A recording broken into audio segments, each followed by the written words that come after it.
आप सभी का एक बार फिर से क्लास 9 रसायन विज्ञान यानी विज्ञान का जो पाठ है रसायन विज्ञान, उसमें अध्याय नंबर 4 में आपका स्वागत है। आज का पाठ जो है चैप्टर है परमाणु की संरचना। ये आप सभी का लास्ट चैप्टर है। इसके बाद ये कोर्स समाप्त हो जाएगा कक्षा 9 के लिए। मेरा का मतलब रसायन विज्ञान वाला भाग विज्ञान का समाप्त हो जाएगा। ये लास्ट है परमाणु की संरचना। इससे पहले हमने आपको संयोजकता द्वारा बताए थे यौगिक कैसे बनाते हैं, तो उसको आप पढ़ लीजिएगा। और बाकी जब रिवीजन होगा तो उसमें जो छूटा रहेगा, बहुत सारा छूटा उसमें तो है ही, तो उसको कंप्लीट किया जाएगा। तो फिलहाल एक राउंड में इसको समाप्त करेंगे, फिर दूसरा राउंड चलेगा क्वेश्चन आंसर से, फिर आपका पेपर के हिसाब से, यानी 3 राउंड में इसको समाप्त किया जाएगा। तो पहला राउंड समझ लीजिए कि आपका समाप्त हो जाएगा, ये पाठ पढ़ा देंगे तो ठीक है। परमाणु की संरचना, आप एक चीज़ बता दें कि जो आधुनिक खोजें हुई उसके अनुसार परमाणु की संरचना एक तरह से गोलाकार की तरफ मानते हैं, इस तरह से, और इसके चारों तरफ जो ऐसे इस तरह से परमाणु की संरचना को मानते हैं। ये जो होता है बीच वाला भाग, इसको हम बोलते हैं नाभिक, ठीक है। इसको क्या बोलते हैं? नाभिक। और ये जो आप देख रहे हैं घेरा घेरा टाइप का गोल गोल, इसको हम बोलते हैं कक्षा या कोष। कक्षा या कोष बोलते हैं। इसका नाम भी पड़ता है ऐसे KLMN। ये आगे चल के जब हम आपको इलेक्ट्रॉनिक विन्यास बताएंगे तो ज़्यादा डिटेल में होगा। देखिए इसमें क्या होते हैं, इलेक्ट्रॉन होते हैं, और इसके अंदर नाभिक के अंदर जो होता है प्रोटॉन और न्यूट्रॉन होता है। ये चीज़ आपको जानना है, प्रोटॉन और न्यूट्रॉन होता है, ठीक है। तो आधुनिक खोजों के अनुसार हम बताएंगे कि परमाणु क्या होता है, इसके अंदर क्या क्या चीज़ें होती है उसके बारे में, ठीक है। तो इसको मिटाते हैं, बताते हैं। ये आपके लिए एक रफ डायग्राम है कि ये भाई परमाणु की संरचना, जब भी आपको परमाणु की बात किया जाए तो आपके दिमाग में इस तरह की संरचना बन जानी चाहिए, ताकि आपको पता चले कि बीच क्या है, नाभिक होता है, उसमें प्रोटॉन और न्यूट्रॉन होता है। जो बाहर ये KLMN है, इसका नाम कक्षा या कोष बोलते हैं, और इसमें क्या होते हैं, इलेक्ट्रॉन होते हैं। और बाकी इलेक्ट्रॉन प्रोटॉन न्यूट्रॉन के बारे में सारा डिटेल आगे चल के होगा। चलिए हम शुरू करते हैं एक तरफ से। सबसे पहले हमारा मेन टॉपिक है इसमें परमाणु क्या है। ये परमाणु जो हम बता रहे हैं ये आधुनिक परमाणु सिद्धांत के अनुसार है। इससे पहले आपने डाल्टन के अनुसार सुना था ना, तो ये डाल्टन के अनुसार नहीं है, ये है आपका आधुनिक परमाणु सिद्धांत के अनुसार, ठीक है। तो जो आधुनिक परमाणु सिद्धांत के अनुसार परमाणु क्या होते हैं, ये किसी तत्व का सूक्ष्मतम भाग होते हैं जो रासायनिक अभिक्रिया में भाग लेते हैं पर स्वतंत्र नहीं रहते। मतलब परमाणु अकेले कहीं पर नहीं रहेंगे, लेकिन रासायनिक अभिक्रिया में भाग लेंगे, वह किसी के साथ क्रिया करेंगे पर स्वतंत्र रूप से नहीं रहेंगे। जो परमाणु होता है वह 3 मूल कणों से मिलकर बना होता है, इलेक्ट्रॉन, प्रोटॉन, न्यूट्रॉन, ठीक है। जो परमाणु होता है वह 3 मूल कणों से मिलकर बना होता है, किससे? इलेक्ट्रॉन, प्रोटॉन और न्यूट्रॉन। जो परमाणु होता है वह विद्युतीय उदासीन होता है, विद्युतीय उदासीन होता है। ये कैसे होता है? देखिए जितना परमाणु के अंदर इलेक्ट्रॉन होता है उतना ही प्रोटॉन होता है। जो न्यूट्रॉन होता है उस पर कोई आवेश नहीं होता है। आपको बता दें कि जो इलेक्ट्रॉन होता है उस पर ऋण आवेश होता है, प्रोटॉन जो होता है उस पर धन आवेश होता है। मतलब इलेक्ट्रॉन पे ऋण आवेश होता है, प्रोटॉन पे धन आवेशित होता है, ठीक है। तो इलेक्ट्रॉन की जितनी संख्या होती है उतनी ही प्रोटॉन की संख्या होती है। तो प्लस और माइनस मिलते हैं तो आपस में क्या हो जाते हैं, उदासीन हो जाते हैं। तो इसीलिए परमाणु क्या होते हैं, उदासीन होते हैं। आपसे पूछा जाए कि परमाणु कैसे होते हैं, तो उदासीन होते हैं। क्यों होते हैं? क्योंकि इसमें इलेक्ट्रॉन और प्रोटॉन की संख्या क्या होती है, बराबर होती है, ठीक है। कोई भी रासायनिक अभिक्रिया होती है तो उसमें इलेक्ट्रॉन का Y कोष भाग लेता है। Y कोष का मतलब Y कोष में उपस्थित इलेक्ट्रॉन भाग लेते हैं। जैसे कि हमने इस तरह से परमाणु बताया, ठीक। तो यहाँ पे बाहरी ये जो कोष है इसमें जो इलेक्ट्रॉन होंगे वह रासायनिक अभिक्रिया में भाग लेते हैं। बीच वाले सब इसके अंदर जो आएंगे वह सब रासायनिक अभिक्रिया में भाग नहीं लेते हैं। किसी भी परमाणु का रासायनिक जो अभिक्रिया होती है वह Y कोष में या उस परमाणु में उपस्थित इलेक्ट्रॉनों की संख्या पर निर्भर करती है कि भाई वह परमाणु किस प्रकार की उसकी रासायनिक अभिक्रियाएँ हैं या रासायनिक क्रिया हैं, ठीक है। और जो परमाणु होते हैं उनको न तो नष्ट कर सकते हैं ना ही उत्पन्न कर सकते हैं। हाँ, एक चीज़ है कि एक रूप से दूसरे रूप में बदल सकते हैं, ठीक है। तो ये हो गया हमारा सामान्य जानकारी परमाणु के बारे में। ठीक है। अब इसके बाद हम अणु बताते हैं। ये क्या होता है, किसी भी परमाणु, किसी भी तत्व या यौगिक का यह सबसे सूक्ष्मतम भाग होता है जो रासायनिक अपक्रिया में भाग लेता है परंतु स्वतंत्र अवस्था में रह सकता है। परमाणु में हमने क्या बताया था, ये भी किसी पदार्थ का सूक्ष्मतम भाग होता है, रासायनिक अपक्रिया में भाग लेता है परमाणु, पर स्वतंत्र अवस्था में नहीं रहता है। लेकिन अणु भी क्या है, किसी तत्व या यौगिक का सबसे सूक्ष्मतम भाग होता है जो रासायनिक अपक्रिया में भाग लेता है लेकिन यह स्वतंत्र रह सकता है। तो दोनों में अंतर स्पष्ट कर लीजिएगा। जो अणु होते हैं वह परमाणुओं से मिलकर के बनते हैं। जैसे हम आपको बता दें, जैसे हमने लिख दिया यहाँ पे हाइड्रोजन, ठीक है, तो यह परमाणु हो गया। लेकिन हमने लिख दिया H2, तो यह हो गया अणु, ठीक है। उसी तरह हमने लिख दिया यह, तो यह ऑक्सीजन, तो यह हो गया परमाणु। लेकिन हमने लिख दिया O2, तो यह हो गया अणु। तो यह बात जानिएगा। अगर हमने आपसे कहा कि भाई हाइड्रोजन परमाणु का संकेत लिखिए, हाइड्रोजन परमाणु का संकेत लिखिए, क्या होता है, तो आप केवल H बना देंगे। लेकिन हमने कहा कि हाइड्रोजन अणु का संकेत लिखिए, तो हाइड्रोजन अणु मतलब आप H2 लिखोगे। अगर H को नहीं, केवल H लिखोगे तो ये तो परमाणु ही होगा ना। अणु का मतलब ये होता है कि जो परमाणुओं से मिलकर के बनता है, ठीक है। जो अणु होते हैं वह स्वतंत्र होते हैं, पता ही है, ठीक है। अब कोई भी रासायनिक अपक्रिया होती है तो उसमें जो अणु होते हैं वह परमाणुओं में विभाजित हो सकते हैं, यानी ज़रूरत पड़ी तो वह अणु टूट करके आपस में अलग हो करके परमाणु के रूप में हो सकते हैं। ये चीज़ें आपको याद रखनी है। अब हम जान लेते हैं जो अभी थोड़ी देर पहले बताए थे, परमाणु जो होते हैं 3 मूल कणों से बने होते हैं, तो उनके बारे में।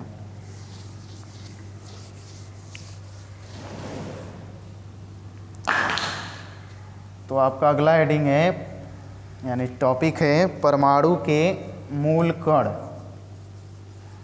मूल कण, तो परमाणु कितने मूल कणों से मिलकर बने होते हैं? 3। कौन कौन से? इलेक्ट्रॉन, प्रोटॉन और न्यूट्रॉन। इलेक्ट्रॉन, दूसरा है प्रोटॉन, तीसरा है न्यूट्रॉन, ठीक है। इलेक्ट्रॉन, प्रोटॉन, न्यूट्रॉन से मिलकर के बना होता है परमाणु। अब हम जान लेते हैं बारी बारी से इलेक्ट्रॉन के बारे में, प्रोटॉन के बारे में और न्यूट्रॉन के बारे में। तो आप एक चीज़ जान लीजिएगा कि जो पहला नंबर पे, अब एक एक पॉइंट टू पॉइंट बता रहे हैं एक चीज़ के बारे में। जैसे पहले हम इलेक्ट्रॉन की बात कर लेते हैं, तो जो इलेक्ट्रॉन होता है उसका प्रतीक जो होता है वो E होता है, या फिर E ऐसे माइनस रहेगा। मतलब ऐसा अगर आपको दिखाई दे, अगर पूछा जाए कि इलेक्ट्रॉन का प्रतीक है E रहेगा, चाहे E पे ऐसे माइनस बना रहेगा, ठीक है। तो ये इलेक्ट्रॉन का प्रतीक होता है। इसका जो द्रव्यमान होता है इलेक्ट्रॉन का, वह 9.1 गुणे 10⁻⁻28 ग्राम होता है। जो इलेक्ट्रॉन का द्रव्यमान होता है 9.1 गुणे 10⁻⁻28 ग्राम। इस पर जो होता है एक ऋण आवेश होता है। क्या होता है? एक ऋण आवेश होता है, एक ऋण आवेश होगा। और इसकी खोज किसने किया था? जे टॉमसन ने।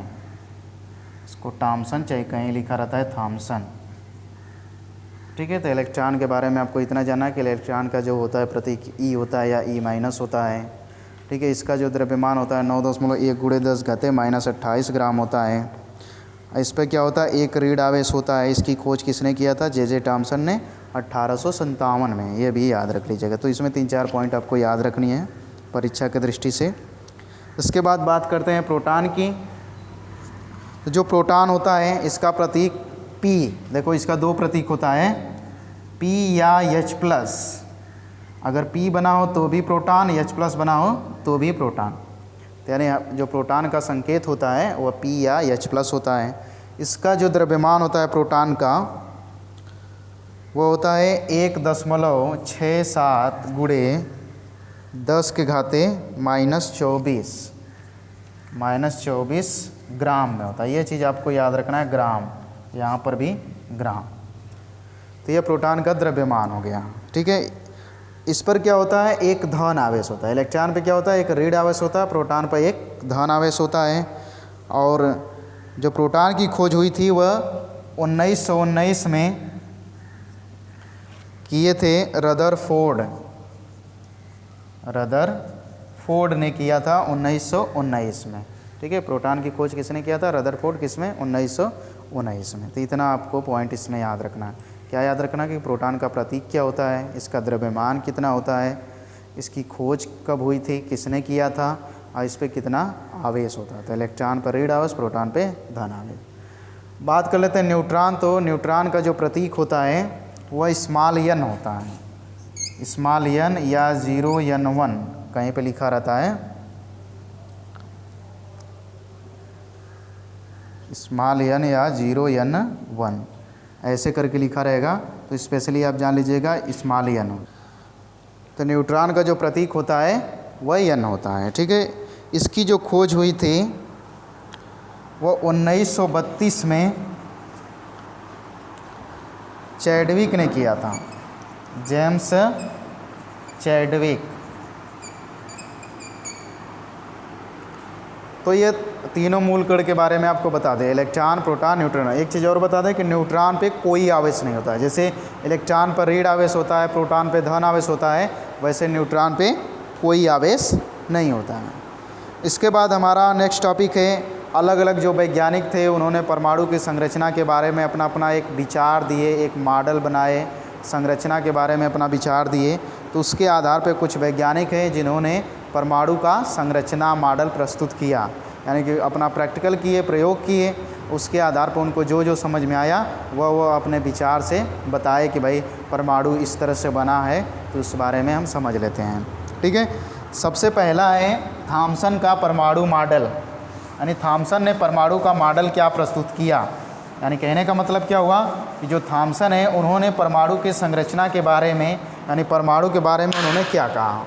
तो जान लेते हैं थॉमसन का परमाणु मॉडल, या इसको हम बोलते हैं थॉमसन का तरबूज मॉडल, ठीक है, तरबूज मॉडल, ठीक है। थॉमसन ने क्या बताया था, तो थॉमसन का परमाणु मॉडल या तरबूज मॉडल ये था। ये जो मॉडल दिया गया था 1904 में। किसने दिया था, नाम सही लग रहा है, थॉमसन, ठीक है। इन्होंने ये बताया था, इस तरह से बताया था कि तरबूज की तरह प्रस्तुत किया कि जैसे कि कोई भी तरबूज होता है तो उसके बीच में जो आप देखते होंगे लाल लाल होता है, जिसको हम द्रव्य बोल सकते हैं, उस द्रव्य के बीच में जैसे बीज होते हैं तरबूज के, उसी प्रकार इलेक्ट्रॉन होते हैं। इनका कहने का मतलब यही था कि पहले तो उन्होंने बताया कि जो परमाणु होता है वह गोलाकार होता है, सूक्ष्म होता है, यह विद्युत रूप से उदासीन होता है। उदासीन क्यों होता है कि उसमें जितना इलेक्ट्रॉन उतना प्रोटॉन होता है, ठीक है।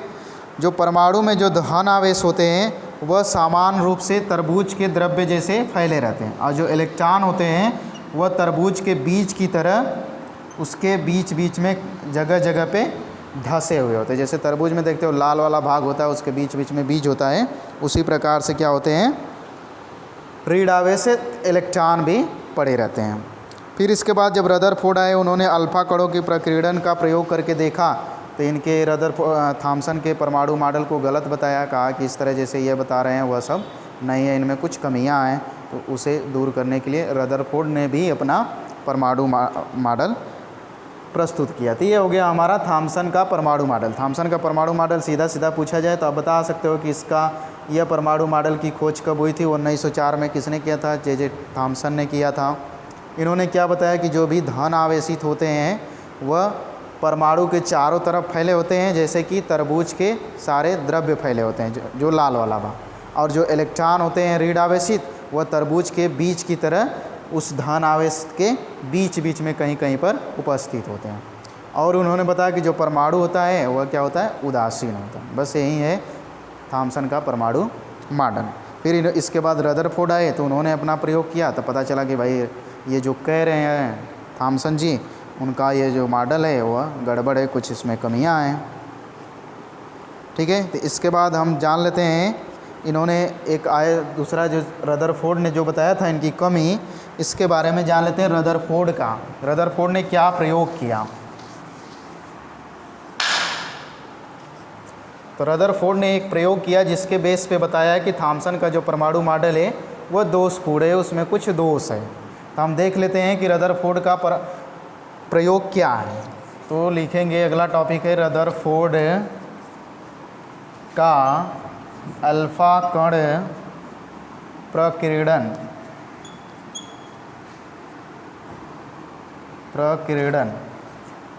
प्रयोग। ठीक है, तो रदरफोर्ड ने क्या किया था कि अल्फा कणों का बमबारी कराया किस पे, धातुओं की पतली पन्ने पे, जैसे सोना चांदी पे। तो उनको कुछ मिला, क्या मिला, इसके प्रयोग के बारे में जान लेते हैं। देखिए, ये कोई धातु की पतली पन्नी है। उन्होंने क्या किया कि सबसे पहले अल्फ़ा कण का, यहाँ पे अल्फ़ा कण लिख देते हैं, ऐसे बमबारी कराया तो कुछ क्या हुए, बहुत ज़्यादा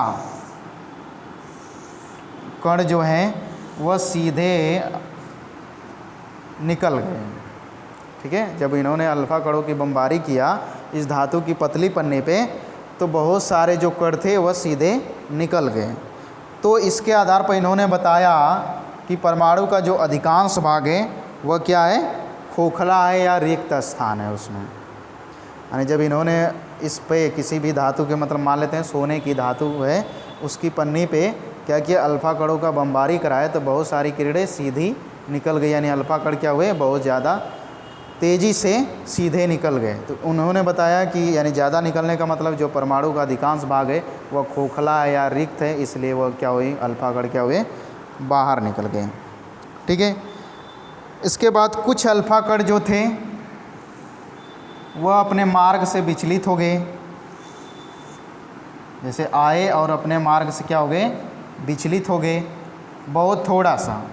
तो इसका मतलब ये इन्होंने निष्कर्ष निकाला कि जो है परमाणु है उसके बीच में कहीं न कहीं पे धन आया हो ऐसे, क्योंकि जो अल्फ़ा कण होते हैं उस पर भी धन आयन होता है। ठीक है, तो जब धन आयन, इसका मतलब जब यहाँ विक्षेपित हुए तो इसका मतलब यहाँ इसके नाभिक में क्या है, कोई धन आयन उपस्थित है। इसलिए तो अल्फ़ा कण यानी धन आवेश इसके मार्ग में गया, जैसे ही धन आया इसको क्या कर दिया, प्रतिकर्षित किया। प्रतिकर्षित का मतलब कि थोड़ा सा इसका मार्ग क्या हुआ, हट गया। तो इसका मतलब पता चला कि इसके परमाणु के बीच में कहीं न कहीं धन आवेश है, जिसे उन्होंने नाभिक कहा। और कुछ जो कण थे वह जैसे ही गए वह उसी मार्ग पे वापस आ गए। तो इससे पता चला कि बहुत कम ही भाग ऐसा है जो धन आवेश है, आवेशित भाग जो है बहुत कम है, जिससे क्या हो रहा है कि अल्फ़ा कण जैसे ही गया तुरंत उसी मार्ग पे वापस लौटा है। तो यही इन्होंने प्रयोग किया था रदरफोर्ड ने। तो रदरफोर्ड का यदि प्रयोग अल्फ़ा कण प्रकीर्णन प्रयोग पूछा जाए तो आप इसी तरह से बताओगे, यानी कि याद करोगे कि सबसे पहले इन्होंने क्या किया कि सोने की पन्नी लिया, उस पर अल्फ़ा कणों की बमबारी कराया, तो अधिकांश जो कण थे वह सीधे मार्ग निकल गए। तो इससे पता चला कि जो परमाणु का ज़्यादातर जो भाग है वह रिक्त है यानी खोखला है। फिर कुछ ऐसे अल्फ़ा कण थे बहुत जो कम थे, वह क्या हुए, अपने मार्ग से विचलित हो गए। इसका मतलब कि परमाणु के बीच में कोई धन आयन उपस्थित है। ठीक है, इसके बाद कुछ बहुत कम ही ऐसे कण थे जो अपने मार्ग पे वापस आ गए। इसका मतलब कि वहाँ पे बीच में कहीं पर, यानी कि परमाणु के मध्य में जो भाग है धन आवेश वह काफ़ी सुदृढ़ है यानी कठोर है, तो उसे उन्होंने बोला कि नाभिक है। तो इस तरह से इन्होंने परमाणु का मतलब अल्फ़ा कणों का प्रकीर्णन का प्रयोग करके परमाणु मॉडल प्रस्तुत किया। तो इसके अनुसार ये जब प्रयोग किए तो इसके अनुसार क्या क्या बताया इन्होंने, रदरफोर्ड का हम जान लेते हैं परमाणु मॉडल क्या हो जाएगा।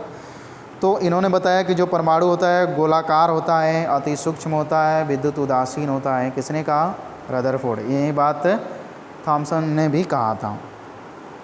फिर रदरफोर्ड ने यह बताया कि जो परमाणु का धन आवेशित है या पूरा जो द्रव्यमान है वह एक उसके परमाणु के केंद्र में उपस्थित है, जिसे उन्होंने नाभिक कहा। यानी कहने का मतलब उन्होंने जो बताया, किसने, रदरफोर्ड ने जो बताया है, उन्होंने कहा कि भाई जो परमाणु है, ठीक है, वह अति सूक्ष्म है, गोलाकार है और विद्युत उदासीन है। ठीक, फिर उन्होंने बताया कि जो धन आवेशित है या उस परमाणु का जो द्रव्यमान है उसके केंद्र में स्थित होता है, जिसे हम नाभिक बोलते हैं। ठीक है, जो परमाणु का नाभिक होता है उसमें प्रोटॉन होता है और बाहर जो होते हैं, जैसे गोला बताए थे इस तरह से ऐसे ऐसे, तो यह परमाणु का नाभिक हो गया। तो इन्होंने बताया कि जो परमाणु का नाभिक होता है इसमें प्रोटॉन होता है और जो इलेक्ट्रॉन होता है वह बाहर होता है। ठीक है, परमाणु के नाभिक के चारों ओर जो इलेक्ट्रॉन होते हैं वह गति करते हैं, जिसे हम कक्षाएं कहते हैं। कक्षा या कोष बताया था थोड़ी देर पहले। ठीक है, जो परमाणु का नाभिक होता है वह इलेक्ट्रॉन को अपनी तरफ आकर्षित करता है। कैसे करता है इसको बता देते हैं। आपको बताएं कि जो परमाणु होता है उसके नाभिक में धन आवेश होता है, यानी प्रोटॉन होता है, यानी प्लस हो गया।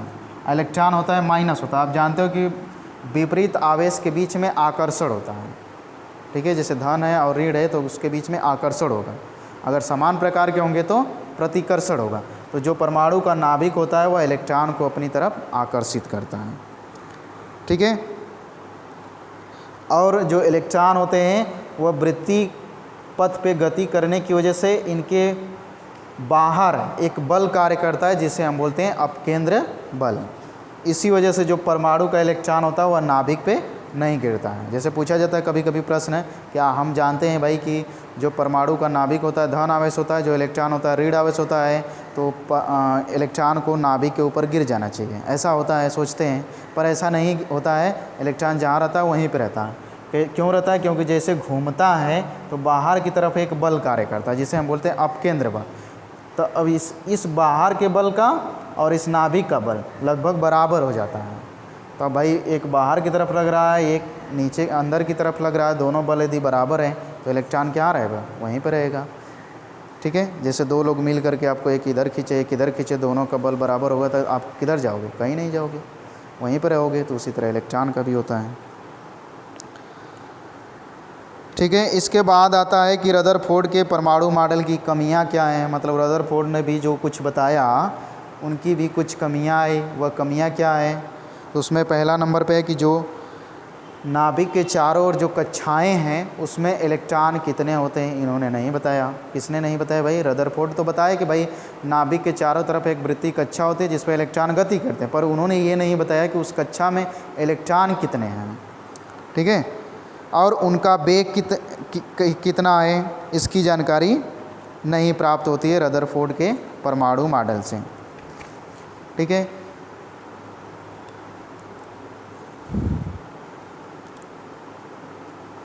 इसके बाद ऊर्जा की यदि कमी होती है तो परमाणु का इलेक्ट्रॉन जो है वह नाभिक पर क्यों नहीं गिरता या उसकी दूरी कम कैसे हो जाती है, इसके बारे में उन्होंने व्याख्या नहीं कर पाए।